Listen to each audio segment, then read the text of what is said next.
We're live. Milo and I. Hi, Milo. He doesn't even get up. I can see I'm back home from West Tech. Had a good trip. Got to see lots of people. Got to see Freiburg and Dulcich. I love seeing obviously Brule every time I go down there. Ish and Eric and Troy. All those guys are great. So it's really cool to get down there and see them and spend time with them because there's always cool stuff that happens and fun stuff when you're working on cars and problems and that's all part of the deal. You just got to overcome them. There's a million obstacles that get in your way that stop you from getting all the stuff done that you want to get done. But it's just an obstacle. It's not a stopping point. It's just, hey, look, I suggest you stop there. Well, I suggest that I step over you and keep going and get all of my stuff done. So that's the mindset you have to be in. That's very important because if you let stuff like get in the way and let it be the end and you just quit and go inside, you're not going to get it done. So you got to get it done. I had to go through that with the 4.8 liter and our poll for today. In fact, we're going to go ahead and put that up right away. Let's see. Would you ball hone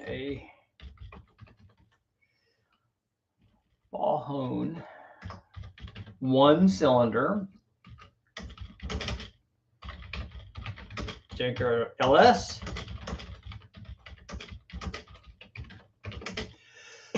Okay, the question is, would you ball hone one cylinder? I had the motor on the dyno. So would you ball hone one cylinder of a Junkyard LS or Junkyard any motor really with the piston still in the bore? With the engine, the short block basically still assembled. Would you ball hone that one cylinder just to try to improve the ring seal? Would you do that? So that's the question. Would you ball hone it with a piston still in place? And then, we cleaned it out, but a lot of guys are like really, really concerned about that. Oh, it's just going to burn oil. You're going to scuff the wall. It's not going to last. The rings are going to wear out, whatever. So let me know what you guys think about that. That was one of the things that I did on the 4.8 liter. The 4.8 liter, as you guys know, people have been following the channel, was a motor I got quite a while ago. When I got the L33, the aluminum version, I also picked up a 4.8. Your typical. This is a Gen 4 4.8. So I was looking for that specifically. It's got the good rods and stuff, and it has the different block. So I got this motor and thought, well, good, I'll have a 4.8 and a 5.3. When you're going to the wrecking yard, you're going to get one. The only thing getting better than one is getting two. So I got a 4.8, but it had all kinds of problems. So it had a broken lifter and the camshaft and a push rod, and on the other side, another broken rocker that had snapped off, and the guy tried to drill out the broken bolt and just all kinds of stuff. The ports were literally filled with carbon because he'd run it like that for a long time. The pistons, at least one of the cylinders, the other wasn't too bad. One of the cylinders was just caked with this carbon buildup too from running it without the valves actuating, at least all of the valves. So it was a work in progress, but it had lots and lots of hurdles. The ball honing thing is obviously just one of those, and then the cylinder heads, both of them had a lot of the bolts holding the ones that hold the exhaust manifolds on. Lots of those bolts were snapped off and broken, and those had to be heated up and we put nuts on them, weld the nuts on, and Troy and Ish helped me. And by help me, I mean that Troy did the welding on it. And so we backed all those bolts out, the broken ones out, got it working. Did the same thing to the bolt in the rocker stud, got that out. And actually, we chased the thread. And threads were actually still pretty good, even though it's got a big drill hole next to it. So we don't have nearly as much engagement on that one, but we got enough to torque the fastener down. And naturally, we had to replace not just the broken push rod on the other side. We replaced both those rockers. We replaced, obviously, both the push rods. But then I had to replace quite a few other push rods too, because I took a look at the push rods. Normally, you take them out. I always oil them, the tips of them, before I put them back in, and then I put oil on the tips of all the valves. But when I looked at the push rods, a bunch of them were just worn out. I mean, they weren't they didn't have shiny surfaces on them. They had been wearing, and I didn't replace any of the rockers. I should have looked at the rocker cups too, because normally when the push rod does that, you look at the rocker cup and it can get pretty bad too. So I replaced a bunch of push rods that had that worn out. Luckily, we have a bunch of factory push rods. I have a bunch from Wrecking Yard Motors I've taken out, and there's a bunch of them at West Tech from when we've done push rod upgrades. So there's lots of those are basically new because they were on crate motors, and then we would replace the rockers on the crate motors. So the crate motors had basically brand new ones. So we put new lifters in. So it's just one of the cylinder head dowels was missing. I had to get new head gaskets. This is the first time that I used basically Fel-Pro like factory replacement gaskets on this motor, because I didn't know if it was going to work, how well it was going to work, if it was even going to make power, if it was even going to run. I had to take the cylinder heads and basically use a screwdriver and chisel out all of the carbon that had built up. And so that it wasn't just like spraying it out with brake clean or putting it in the parts washer or whatever. I should have taken the hot seed that was there at West Tech, or the high pressure one that I have here, and sprayed it out. That may have helped it, but I basically literally had to chip that stuff away. I even took a little Dremel and went into the bowl areas to get out as much of it as I could. I didn't even get all of it out. I was more concerned on whether this thing was going to run or not. A fresh set of heads would go a long way. We did the razor blade rebuild, meaning I just scraped both surfaces, and then, we put the head gaskets on. I reused stock head bolts. You know how we do it. But eventually getting it all back together. And the idea was to get it back together. One, see if it even ran. And then two, if it did run, how well did it run? Did it make power? Would it be a usable motor?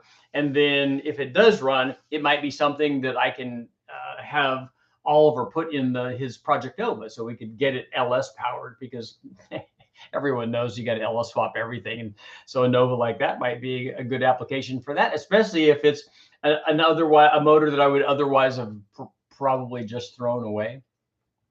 So good stuff. So let me know what you guys have what you guys have done. Would you? Let me see how our poll is doing. Everybody get out there and answer the poll. Would you ball hone just one cylinder in a junkyard LS with the piston still in place? Yeah, yes. Sometimes you got to do what you got to do, and because my reasoning for this stuff is there are people on both ends of the spectrum here. So there are people that are like, and I understand both because I've done both, where you take everything apart, remachine everything, replace all the used stuff, and basically make a new motor out of it.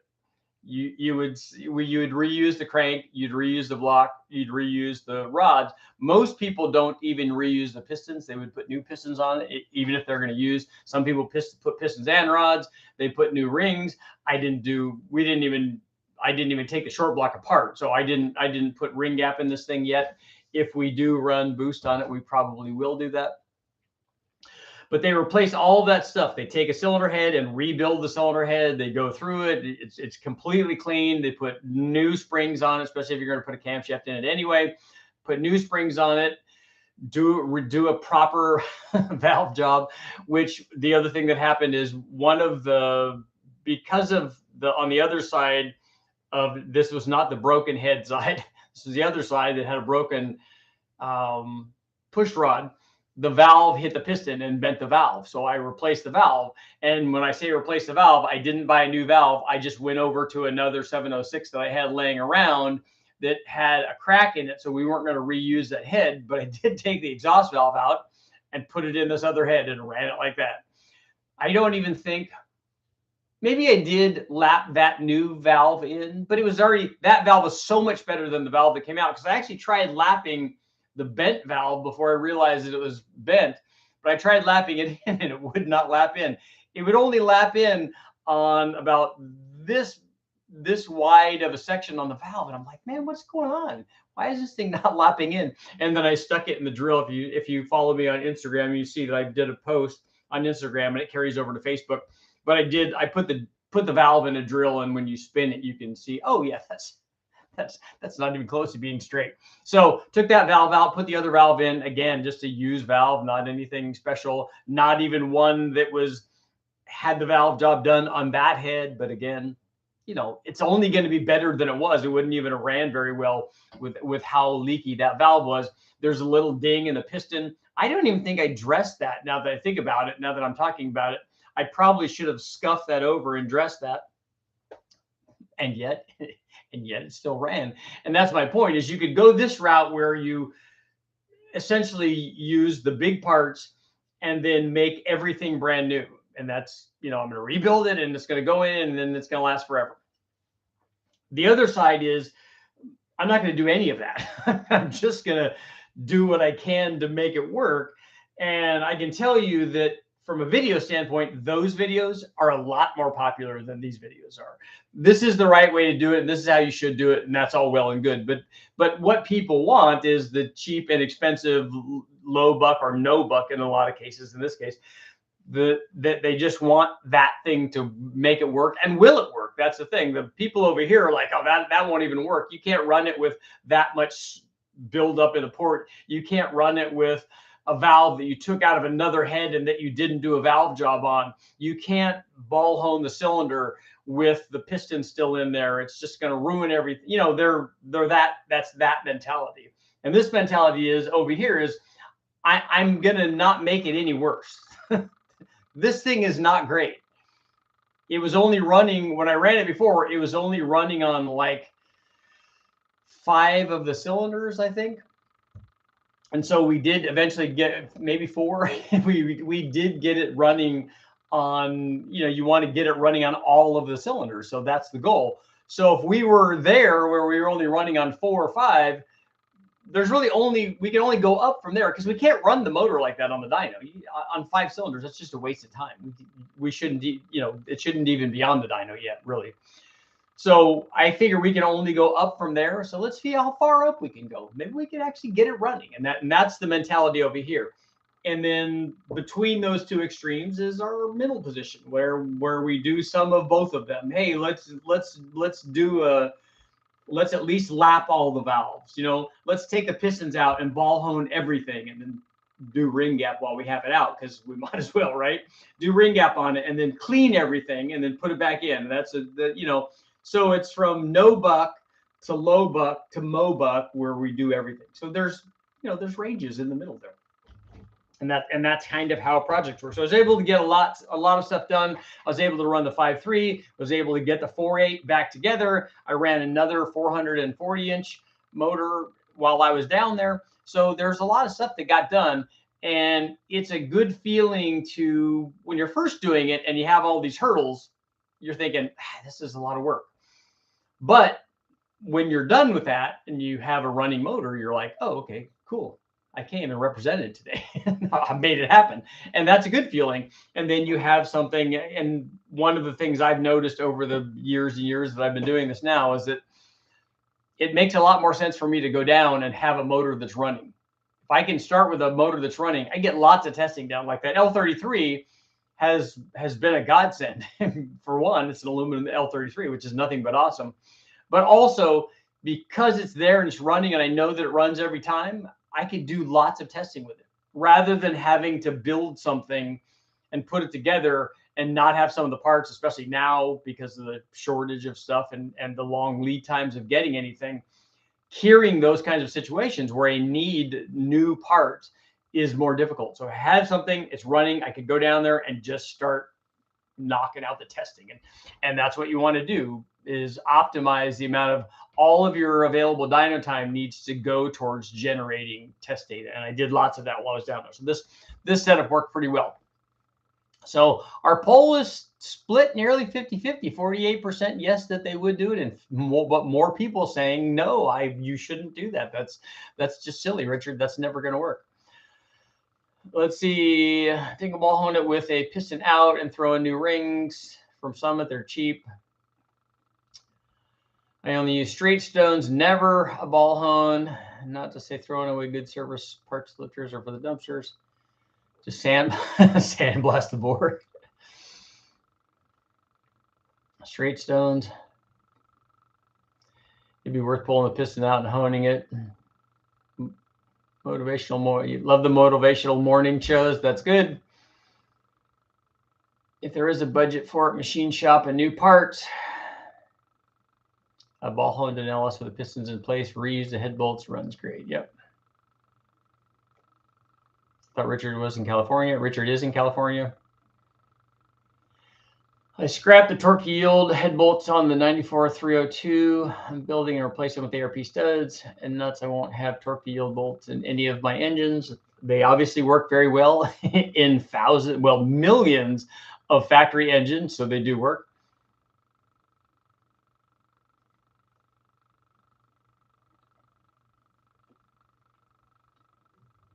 I could pull the rod out of the old block without opening the engine.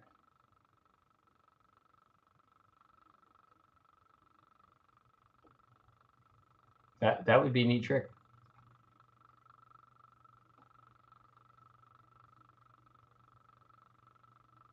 Honing grit in your oil doesn't seem like a good idea. I've honed individual cylinders, but only after removing the pistons. I've got a C5 Z06 with bent valves. What is the 6-liter I should be looking at to swap into it? If you have a C5 Z06, then you have a 5.7, right? That's either the 385 or the 405 horsepower one. Is that what they were? The 5.7 with the 243 heads on and stuff. But any 6-liter will go in there. An aluminum one would be best. So if you can find an aluminum block like an LS2, what other L76s or something are also maybe aluminum? That would be good too. Any 3800 injector recommendations? I'm running a Gen 5 blower, an XP cam. I think we ran 80s on the one that I ran. You just need to have the injector size for the power output that you're making. Let's see.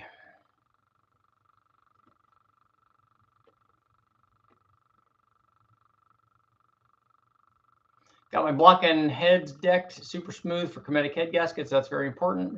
By the way, does anybody can answer this in the comments? Does Cometic or anybody make MLS gaskets for a slant 6? I was talking to Dulcich about that, and I was asking him about they had blown head gaskets a couple of times on the slant 6 that he was trying to run with a Pro Charge or with a Torque Storm on it. So I was asking about it and wondered if Cometic head gaskets were available for that application.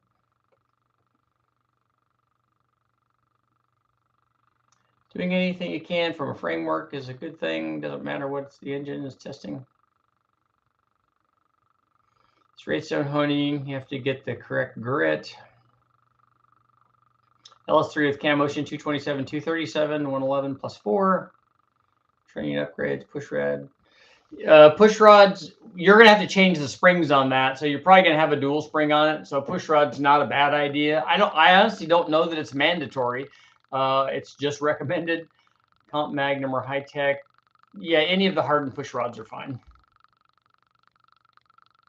The engines I hone individual cylinders on. It's getting repairing stuff for a car lot. Yeah, so sometimes you just do it.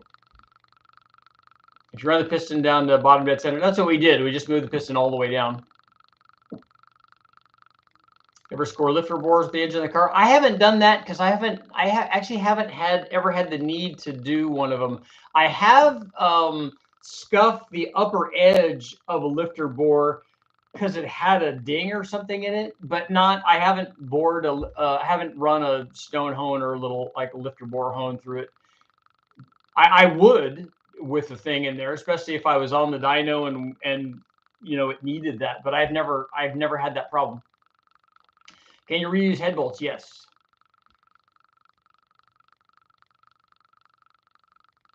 Ever notice that number 7 and 8 injectors on the LS collect trash in the filter screens? They're specific to those? Is that because are they at the end of the run? Any plans on testing the new billet max speed GT45? I have one of their GT45s, I think, but I don't know if it's the one that you're talking about.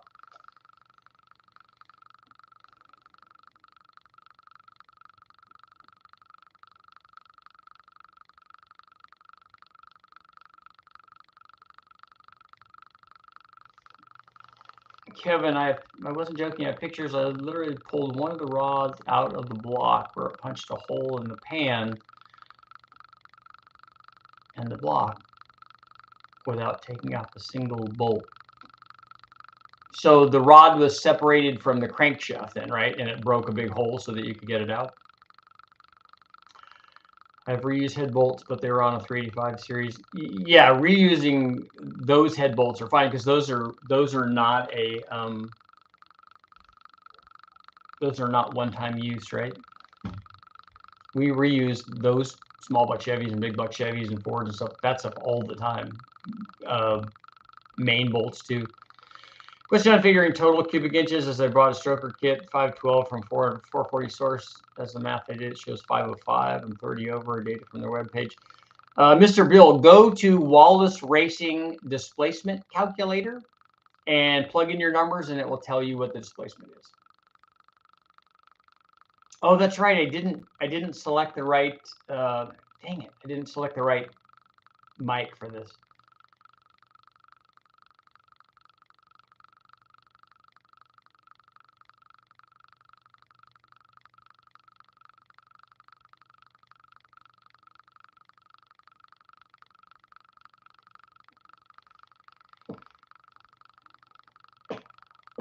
Check your camera. It's using the mic on the camera is the problem, and that one's not bueno. I need to use this mic right here, and I just didn't select it when I was going through. I'm going to put myself a note up.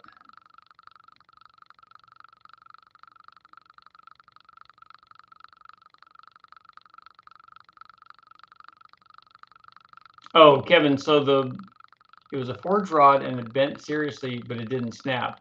So how can you take the rod out of the motor if the cap is still bolted to the crank? Did the piston separate from the rod? I'm having a hard time understanding what you're describing, how what you're saying is possible.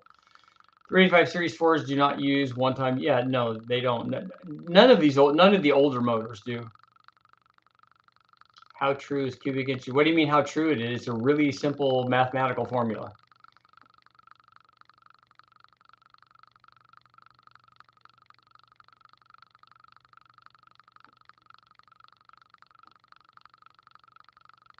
There's a guy in Turbo Mustangs who had a paint regulator get away from him. So he was controlling the boost with some kind of paint regulator.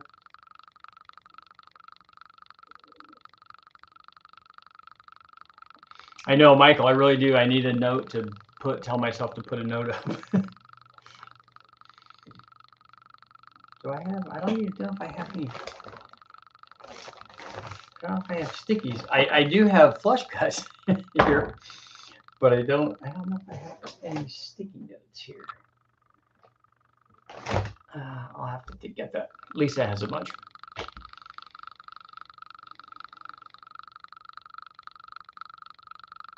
The cap destroyed itself. So that's what I'm asking, Kevin. I'm just asking what separated that allowed you to take a piston or rod away. Something broke. The crankshaft broke, so that there are now two pieces, or a rod broke, or something broke, because you can't take a piston and a rod out of the motor without something not being connected anymore.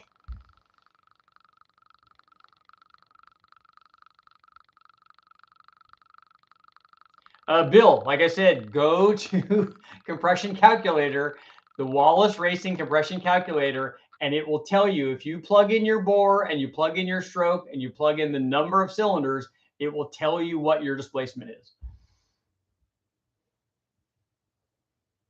Put the flush cuts on my screen.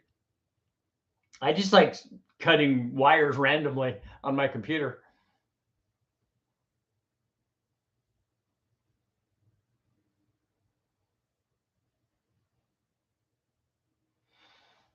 Working on the 4.8 was fun though. I mean, it was a lot of stuff that was wrong, but the cool thing is I have totes, the big like Home Depot totes, just full of like spare stuff that I pulled off of or disassembled complete wrecking yard motor. So I have, spare bolts and spare cam retaining plates and all that stuff. So it's nice to go through it. And I even go through it like when I go looking for something, and then it makes me remember, oh yeah, I still have a bunch of these in here that usually don't cut the red wire, cut the blue wire. And it's good to go through that stuff and organize it. I brought down the two sections that I had from at the other house, we had the fort that I built that we cut down when we moved, and I brought back down those sections and got one of them up in one of the storage areas so that I could stack all the boxes and kind of clean up one section of it. It didn't do as much as I thought it was going to do, but it did do some stuff. So that was another project that I got done.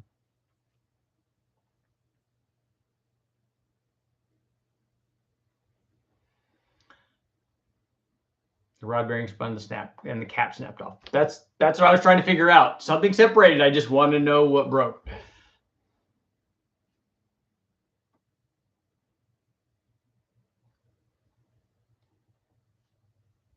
So where are we at on our poll? We are at 57% saying no, that they wouldn't. So most of the people are to the machine shop side of stuff. Actually, taking the piston out and stone honing it is still way in the middle compared to the other side. It's just not way to the other side where I was.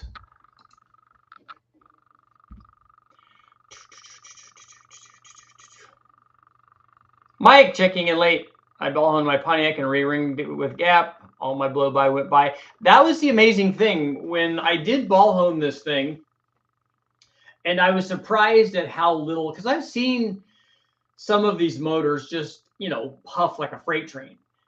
And this did not do that, because I even had you'll see, or you haven't seen yet, but in some of the photos, I didn't go get another filler cap. So it was open, and I just put a rag over it and zip tied it, because, that's what you do. But I didn't have a bunch of, it wasn't puffing, it wasn't freight training. And even if there was a little bit, given what it was and how bad its poor life was before I got it, and I think, honestly, the more that I run it, the better it will be. I think it will, it will get happy again and say, hey, look, I'm alive, I'm doing well. And I'm hoping that the more fuel that I run down, and I'm hoping big chunks don't break off and wedge themselves in between the valve and the seat, but I'm hoping that it cleans out some of the stuff in these ports. Richard, no new MLS available for the slant. There are some NOS shim gaskets still out there. Machine the block or head for wire, use a copper. That's what Dulcich did. He made he said I could borrow his. He's got the handheld ISKI machining tool, and it allows you to put an O-ring in there and then use a copper gasket. But I honestly don't like copper gaskets. I would much rather have an MLS. 51 Ford truck sitting on a Crown Vic frame, junkyard 5.4 Lightning motor. Oh, very cool. That's even kind of other guys on the modular Ford stuff. Junkyard 5.4 with 15 pounds of boost. Injectors, comp extremes. Nice.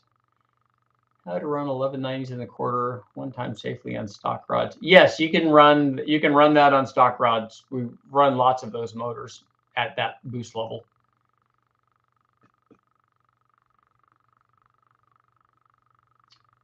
Hoonigan just dropped a new video on the Indy truck with that Honda Indy car motor. That's pretty cool. That thing's got to sound amazing. What's a good brand converter for an AOD, or should I get one from Lentech? Or I don't have a lot of experience with different manufacturers on converters, because I don't run a lot of that stuff on the engine dyno. Obviously, we don't run any converters, and I've never taken those out and done comparisons. That's one of the things that I would like to do. I would really, and I was talking to Oliver about this, we'd like to try putting a 4.8 in the Nova. For one, it has a 308 gear in it, and which is not nearly enough. But it would be interesting to put a stock converter on it and see how bad the 4.8 is with that gear and a stock converter.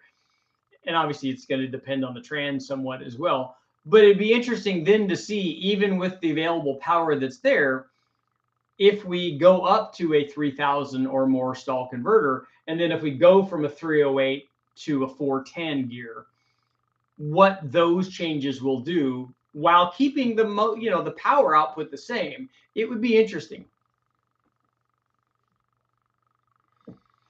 Mine was horrible and filled up catch cans 2 years later, and multiple hits on the boost. Blow by has never come back. Mike, we kid about it, but when we run nitrous on it, after we run a couple of hits of nitrous on it, the motor seems to be sealed up better.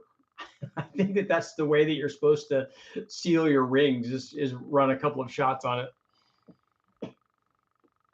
Thanks for all the videos. I'm new to the LS scene, so I've been going through the catalog. Good. If there's something in there, if there's a power output that you want, there's definitely going to be in the 1,000 or 1,200 horsepower or 1,200 videos that are now up. There's going to be a combination that would give you the power output that you want.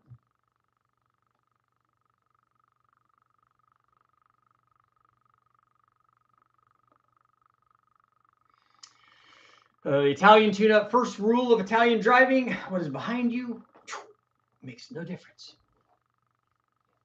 Although, imagine what an original factory Ferrari Daytona mirror would be worth. Got a 4-bolt main, 350 ARP main bolts, ARP head studs, Eagle cast steel crank, and Eagle rods. How much power can that combo safely make? A lot. I've never broken a cast crank, so I honestly don't think that's going to be a limiting thing. Are you wanting to go, 1,000 plus horsepower? Is it a turbo deal? If it's an NA thing, you're not going to break it. I have a 5.0 stock converter, 373s, currently started with 308s, dramatically improved acceleration, but seems to run out of steam at 70-ish miles an hour. I was wondering if I need a converter or just more power.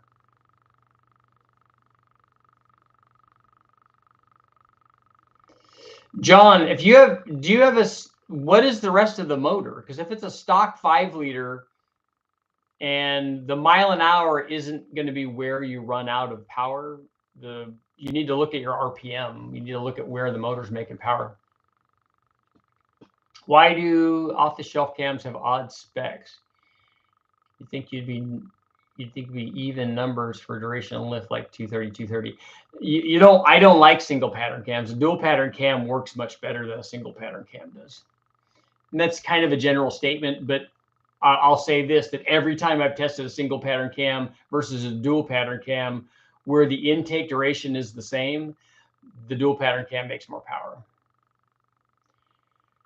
How to run an LS at high RPM, say 7,000 to 7,500. We run junkyard motors that high all the time. 7,000 is not a problem at all. Just put a cam and springs in it, and it will run to 7,000.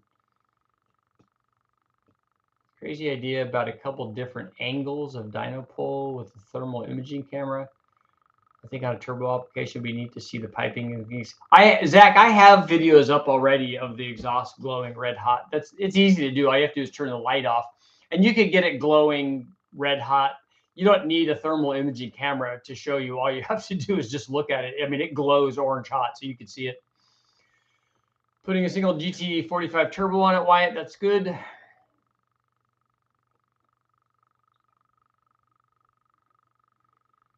A GT45 turbo is going to be like 700, so it will easily do that.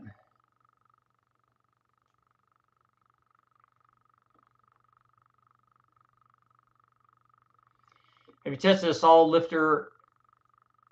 You probably mean a solid roller, right? Not a solid flat tappet, because I don't know why anybody would do that. But I have run a solid roller in one application long ago, and you can do it, and guys do it on very, very high RPM race motors. But otherwise, there's since you're running 8,500 on hydraulic rollers, there's no reason to put a solid in there, not for any kind of street car.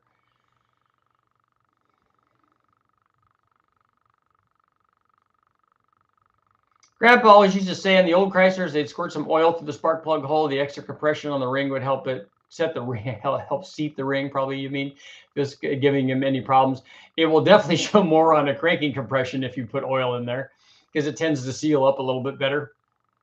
And if you could spin it fast enough and get it dieseling, then it will show lots of cranking compression. Morning push-ups, good. That's good. You should work out. Adjustable. And when I say you, I mean me, and really everybody. Adjustable pattern cams are even better. Speaking of which, yeah, VVT is good. 69 351 Windsor, anti-cam limitation, swapping to a roller cam with link bars. The limitation is the 69 is not going to have a cam retaining plate, so you're going to have to put a button on it.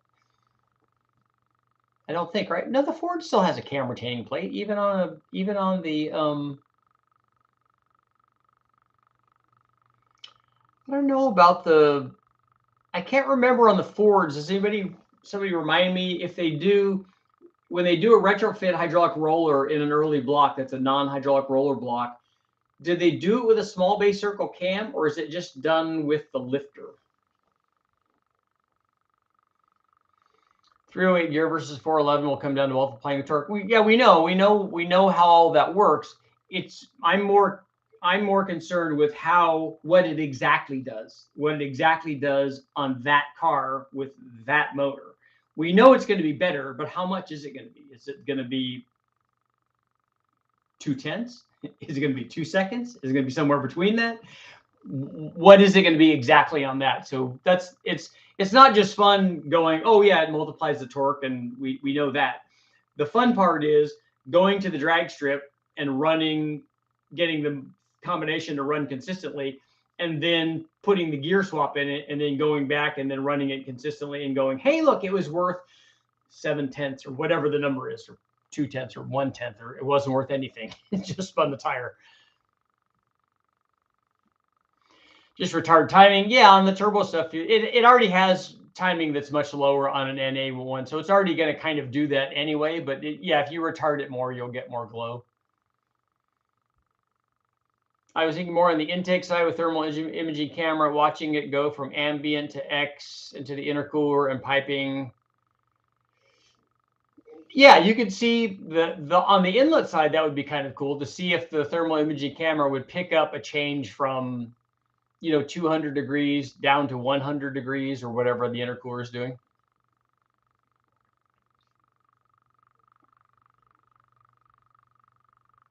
Seriously tempted to raid the crank out of a 79 town car I found in the wrecking yard to stick in the 351M. Town car has a 400. Why don't you just get the 400? Just tie bar lifters. It's more than just tie bar lifters. It's not the connection. It's not holding the lifters in place. I'm worried about or thinking about on the Ford where the oiling is for the roller lifters. Richard, can I gain much power port matching my old 5-liter cast iron heads? Probably not. You'd be better off doing bowl work if you continue if you have the heads off. I'm not a Ford guy, but are the 302 and 351s the same size? No, the 351 has a taller deck height, so it's actually going to be bigger and a bit wider. The 400 has a different deck height than the 351M does? Those are different?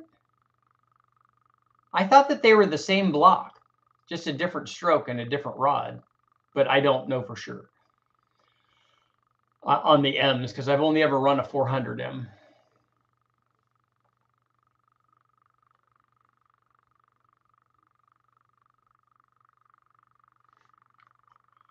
Work the bowls, not the rudder entrances. Yeah, on the stock 5-liter heads, the port entry and exit on the header. In fact, when I did the test on the flow bench, having a bigger pipe, so like a bigger header going onto a smaller opening in the head flows more than having the header size be the same as the port size.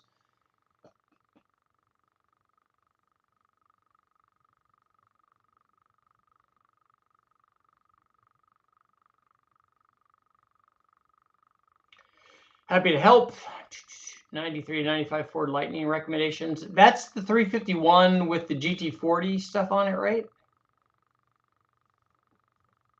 It does the same. The things that you want to do to that are the same as what you would want to do to any 5-liter or any 351. Better flowing heads, although it has GT40 heads on it. The intake manifold is somewhat limiting. There are better intake manifolds for it. If you want to keep both of those things on there, do a cam and springs, and headers would help, or boost, which other people are recommending. 351 and 400 have the same deck height. I thought that the blocks were the same, but the compression height on the pistons put the piston farther down in the hole on the 400.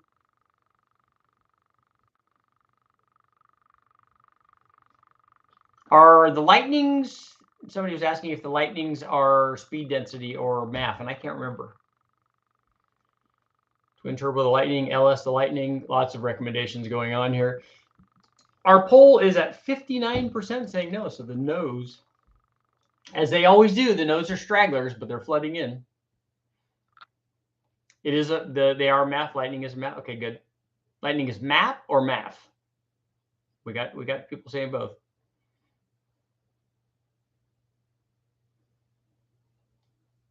$93 to $95. 351 has the same deck height. Yeah. Yeah, the 351 Cleveland is definitely a shorter deck height. Building an LC4 with twin 66s, what cam do you recommend? How much power are you trying to make? Twin 66s are 1,000 horsepower plus turbos. If you're only trying to make 600, then I would go with smaller turbos. And really, any camshaft will allow you to max those out. The Truck Norris cam would be good on that. Why do the M motors have such a bad rap? The only difference is the aftermarket support. The reason that the 351 and the 400M, people hate it when I say that. The reason that they don't have a real performance history is because they were designed as, low compression, low power smog motors, low RPM deals. They were designed to hopefully give what a big block does, but in a somewhat smaller package. But the way I look at it is, if you have a 400M and you put 4V Cleveland heads on it, you have a stroker Cleveland. It's a tall deck and it's heavier and it has really long push rods. But let's see. No, we're not doing that. So it's a stroker Cleveland, which is nothing but good. The problem that you run across is you have to run adapters, because there are lots of 351 Cleveland intake manifolds, but there's not a lot of 400 intake manifolds, which are really good, that will work with that combination. Kevin, they are MAF. That's kind of what I thought. Convert from MAF to Holley EFI, V tables, be done, no more MAF. And if you're going to make more power, that's one of the things that the factory mass air becomes a restriction.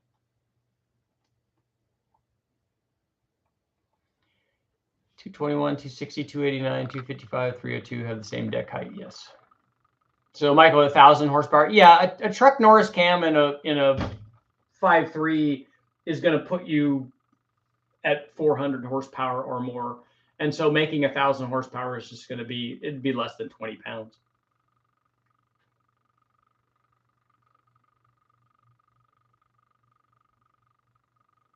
And it will be pretty responsive.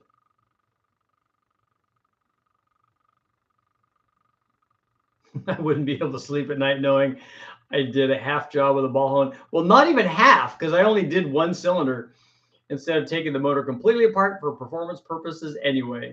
400 got snuffed because of OPEC federal emissions constraint. Around a 351 Cleveland with adapters. Yeah, we talked about that.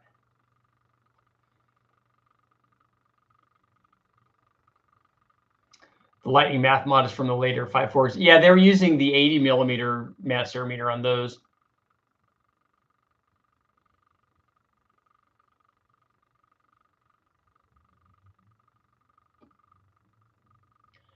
Are there any LS engines you're looking to do testing with? I have 7 in my garage. I have a 5.3 and a 4.8, and I have a 6.0 that needs to be looked at. I ported my MAF housing slightly. Is this a bad idea? Yes, it is. It depends on how much you changed it, because the mass air meter is designed with a relationship between the flow of the internal passage and then the flow of where the airflow goes through the hot wire. So those are sized relative to each other to give the proper reading. You can port the inside of it or the entry and make it flow more, but when you do that, it's probably going to require tuning.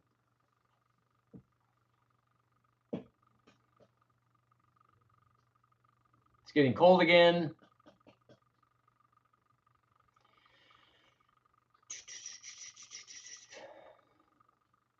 For a 6-liter LS, would you recommend a Holley carburetor or fuel injection for NA and turbo boost in the future? We've run both of those successfully. If I'm driving it around, I would lean more towards fuel injection. I have a Chevette with a spun bearing. Guy gave me a crankshaft, and one throw was 40 thousandths longer.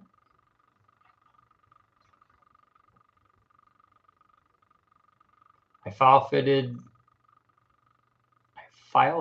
deck height. How did you file fit the deck height? Increased and stroke on one cylinder. Well, if one throw is longer, the piston's going to come out of the hole. So you can't cure that by doing anything to the block. You can only cure that by machining the piston, unless it wasn't coming out of the hole. If it's not coming out of the hole, that means all the others are also way down. It will run like that. Obviously, the compression would be down. For a 6-liter, I want 4 GT25s. Getaways in the house. You overslept. That's why we're here. We're here to wake you up and get you motivated, with 58% saying no, they would not ball hone a single cylinder.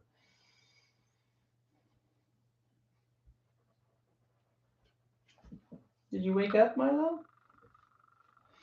He's on guard duty.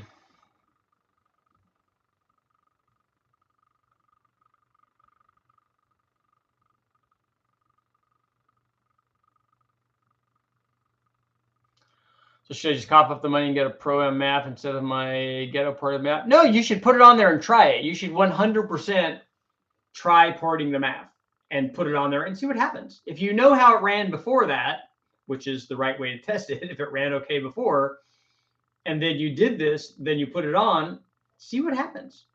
And then if it doesn't run well, then change it. Filed top of pistons. It was hitting the head, yeah.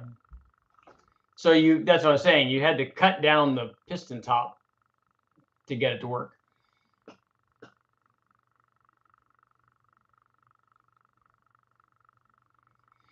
Getaway, I did a lot yesterday at storage, getting ready to get the block ready for the 4-inch bore. So you're going to bore one of the LS blocks out to 4-inch.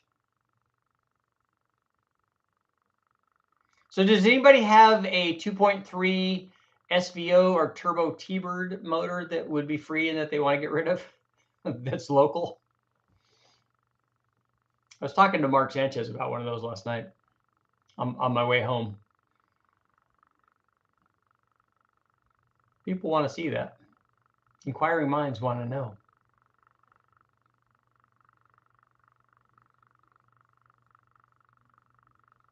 Grind it down on the belt center. Yeah, if it's flat and you can, I mean, given what you're doing anyway, I would definitely do that.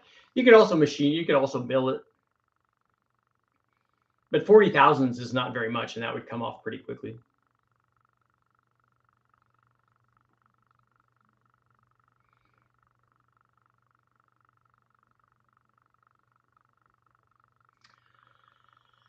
Yes, sir. After the last live, I'm curious about the 5.3 versus an LQ4 at 4-inch bore.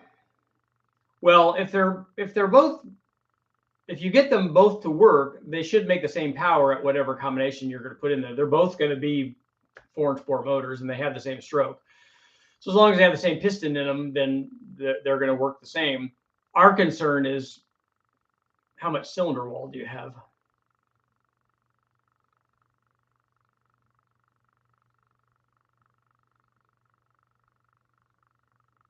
Can you run thicker oil like a 40 on a high performance LS build? Yes, you can. The oil thickness is going to be kind of determined by what your bearing clearances are and the pump that you're using. And if your motor is old and worn out, probably like the 4.8 that I ran, then going from a 530 to a straight 30 or even a 540 or a 1040 would be fine.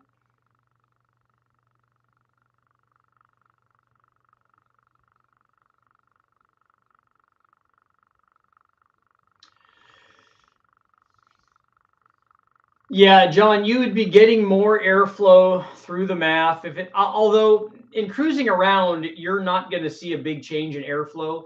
You're going to, the gains that you would get in airflow are going to go up with RPM.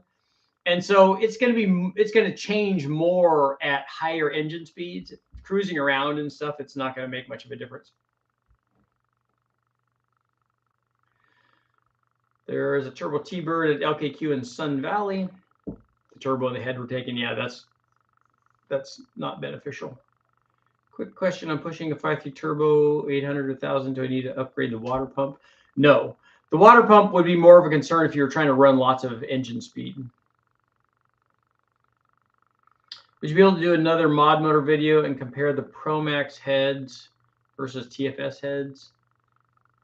Anything beats PI heads? The PI heads are pretty good. Ported PI heads obviously are even better. A trick flow head is going to be better than a ported PI head. I've never seen the Patriot heads. But I will be doing some 4.6, or I might be doing some 4.6 2 valve stuff in the future. I haven't run one of those in a long time.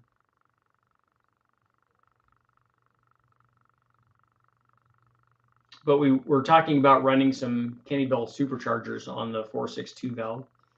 So I might be doing some testing with that. Also, what E85 injectors do you recommend? Holly was recommending the 120 pound. The injector that you pick is going to be determined by how much power you want to make. And then obviously you're adding to that, I need more fuel flow for E85. So whatever your power output, if you're only trying to make 600 or 700 on E85, then you can get away with an 80. But if you're trying to do like 1,000 horsepower on E85, then 1200s or 120 pound injectors would be good. Have you done any C versus B heads? No, because that's not a direct head comparison because you have to change the intake manifold too.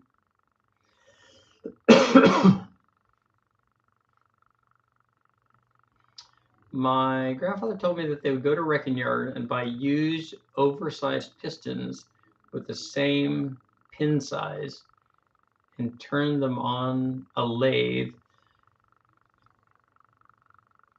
So they would change the bore size of the piston. That could work if you have access to a machine shop. Francisco, VS 10298, Gen 4, 6-liter BTR Stage 3, 85. I don't know what you mean by max daily horsepower. The 102 millimeter turbo is going to support, I don't know, 14 or 1500 probably. Maybe more than that. Byron would know how much power the turbo would support. But the rest of the combination, if you've done everything right, will support what that turbo will do. That wouldn't be anywhere near my choice for a daily driver, unless if you're taking it to the track and running it and you have the right stall speed converter and all that. That's a really big turbo for a daily. It's going to be soft.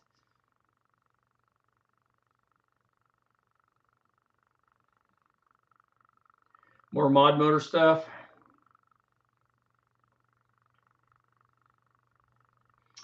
Have you messed with mid-90s V6s? I have not. Falls in full fell in Maryland. What's the thickest push rod and highest valve spring pressure on the Performance LS? Why do you want thick push rods and valve springs on an LS? That would be the question. Link for future edification. I've worked with Promax before. I've done stuff. I've done their big block heads. I've done their Ford heads. I don't know if I've done any Chevy heads of theirs, but I've done their stuff before. I just have never seen or flowed any of their modular 2-valve stuff. Working on a Magnum wagon, picked up a 4.8 LS. Want to use stock everything, single turbo, daily driver, close to stock Hellcat power. Stock Hellcat power with a stock 4.8 is going to be hard, and it's going to be nowhere near the low speed power that a Hellcat makes. You can make the same peak power with lots of boost, but it'd be much better to put a cam in it.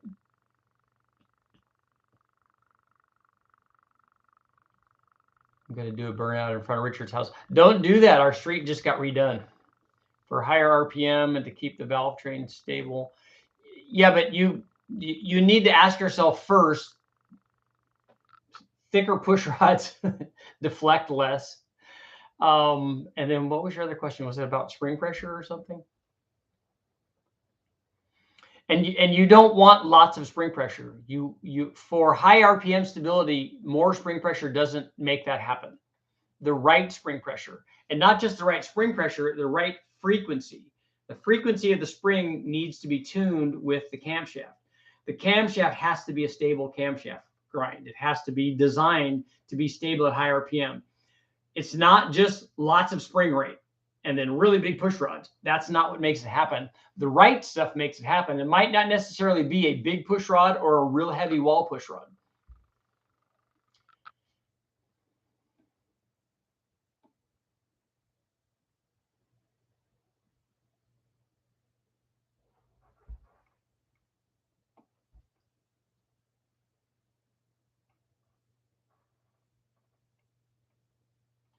So good and bad experience with the ball hones. It's not the end all. And that's the thing with these discussions, and we're going to close out our poll. But with these discussions, people take it, a lot of times they take it literally. Like they get offended. Like I'm saying, you should always do this, that this is the only way, because that's really what the internet is about.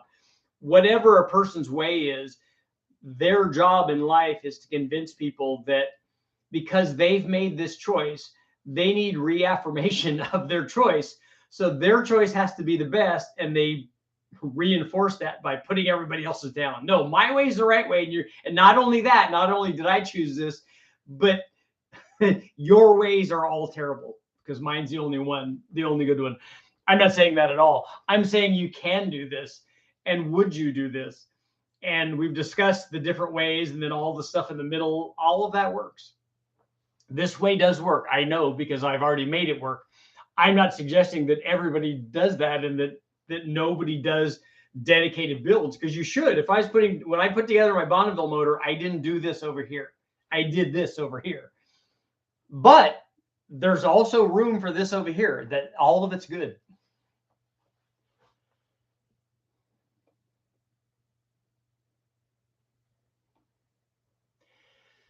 By the way, I liked where this is going. I hacked my VW smog pump apart yesterday. It has a 2-stage blower. Nice. Bad impellers, possibly made from old Coke cans. Mark Sanchez and I were talking about how valuable now the smog pumps have become for Mustangs. I'm pretty sure I saved mine. What should spark plug gap be on a turbo small block Chevy running 10 pounds of boost with Summit HEI distributor? It should be 20 thousandths.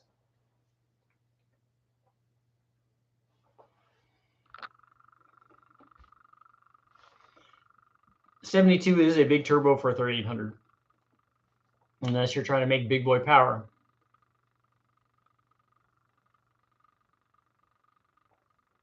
This chair came from Staples? Cool. I thought we ordered this one online though. Please do some 2-valve stuff. My issue with ball honing, something with a piston in the bore, something gets south. Yeah. I think we just went over all that stuff.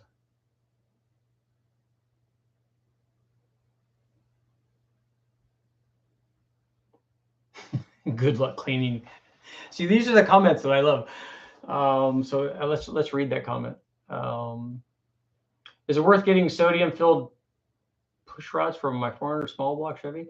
I don't know what a sodium-filled push rod is. Sodium-filled valves, I know what that is. The grit left from ball hone to glazing is basically lapping compound. Good luck cleaning that out with a piston in there. So the thought is that there's no way that you can clean all of that out with brake clean or carb clean or whatever, and gasoline and air nozzling it, that you can't get that out, that it stays in there forever and then converts itself into lapping compound and then ruins the valves. So the consensus there with that comment is basically that can't work. That's not accurate, because we know that it does work, and because I've already done it many, many times. I'm not suggesting that it's perfect. I'm just saying that it has worked in the past. I stone honed my 5.7 when I did the top end to knock off the glazing at 138,000 miles. I just tore the motor down at 439,000. Nice. Cylinders look perfect. The rings are at 53 gap. 53 gap is a lot.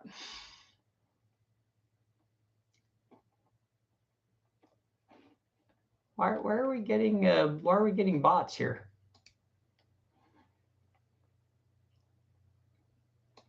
And you're hidden. I know.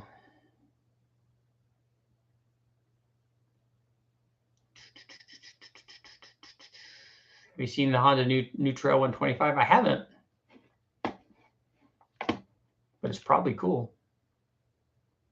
I had the Trail 90 die on me the other day. It didn't want to start, and I don't know if it was. I'm thinking it's a fuel flow issue. I'm going to check that and see if there's something in the tank or something stopping the fuel flow. Just need to bring a little bicycle pump and pressurize the tank.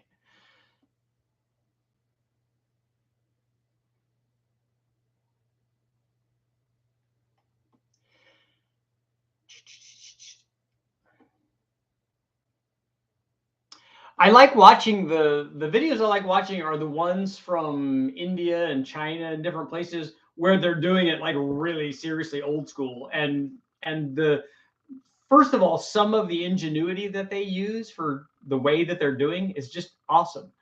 And it, if you have nothing and this is what you have to do to get something back together, I applaud it. I think it's awesome. And it works.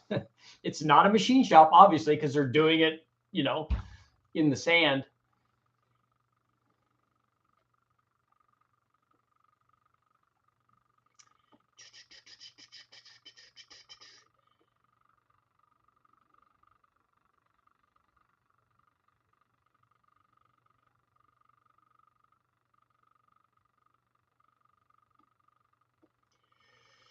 Sodium filled valves, that makes more sense. Just read push rod wrong. Will a K24 wreck a T5? A turbo one would definitely,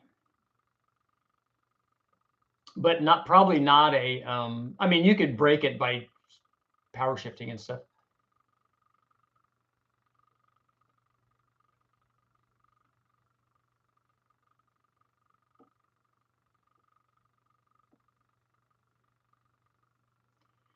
Yes, I agree. India Taxi rebuild it was great. There's lots of good ones out there. Picked up an LFA 6-liter out of a 2009 hybrid Suburban. Cylinder walls are scored. How much overbore can you do on the aluminum block? I don't know. On the aluminum stuff, like an LS2 or an LS3, we don't usually go very much. I think 5 or 10. It's not very much.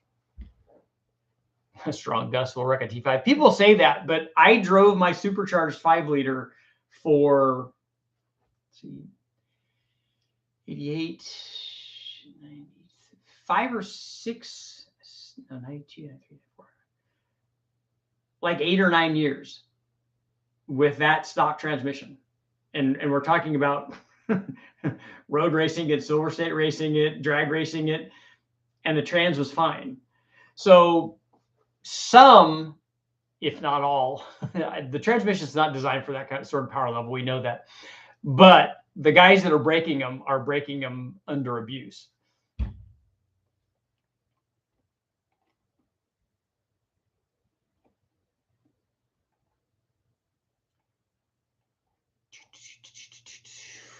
One more minute. We're going to go ahead and close out our poll. 58% saying no, that they would. they do not feel comfortable on the ball hone single cylinder.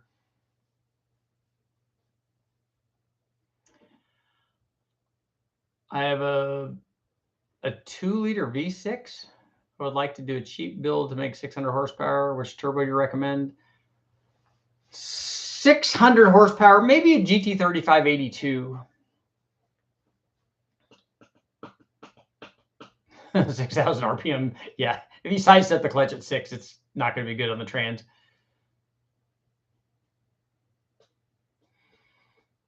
When the guys tell me stories about them snapping the shifters off and punching their stereos, I'm breaking the center consoles on their or the dash on their Mustangs, That's not the transmission's fault. That's definitely driver error. There's a guy that does an engine out rebuild on the side of the highway. Yeah, that stuff is all possible. I mean, obviously, again, over here, clean room, you know, de-electrostatify, whatever they're going to do to make it that kind of motor. That's fine. But the other stuff can also work. Keep the end plate tight on T5 and hold up pretty good. I was surprised how long mine, I even, when we took that transmission out of my street car, we put it in, I think we may have run it in the World Challenge cars, naturally aspirated. Not a lot of power on that one because it was just a modified 302. And then we also ran that one in the Bridgestone supercar, which had a supercharged motor, and we ran it on the tracks, shifting a million times, and yet it worked fine.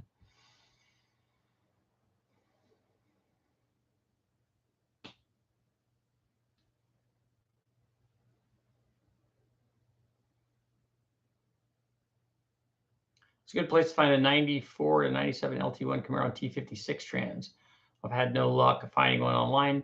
You know, 572, Oliver has one of those and has the engine too. It has it in a Volvo. he might be willing to sell his trans. Hand build mufflers, welding broken pinion shafts, welding broken axles. Looking for a C1500. It's a direct bolt in.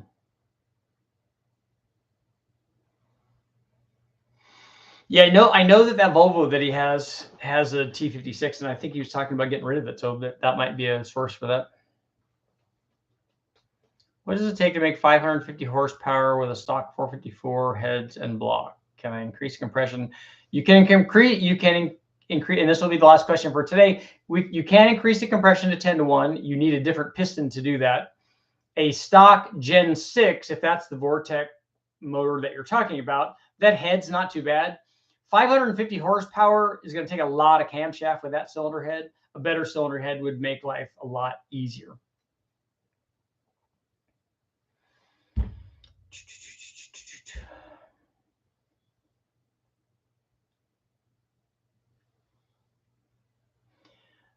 I got a T5 for 50 bucks. I would, if anybody out there has a T5, I'd like to have a T5 so I could put a stock 302 and T5 into my Mustang to get it running again.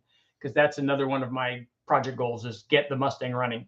And I want to do it with a stock motor so that I can, just like the Omni, so I can take it and get it smogged so that it can drive around. It hasn't driven in a lot of years. So a T5 would make that easy. I have a Tremec for it. I need to get a bell housing for the Tremec. It'd be easier if I just got a T5. And on that note, it's time to go. So if you have more questions, I will be back tonight. And I'm working on a video now on what it took to get the 4.8 up and running and all the stuff that I did. So there's a lot of good stuff there. Thank you guys all for showing up. Go get your projects done, and I will see you all tonight.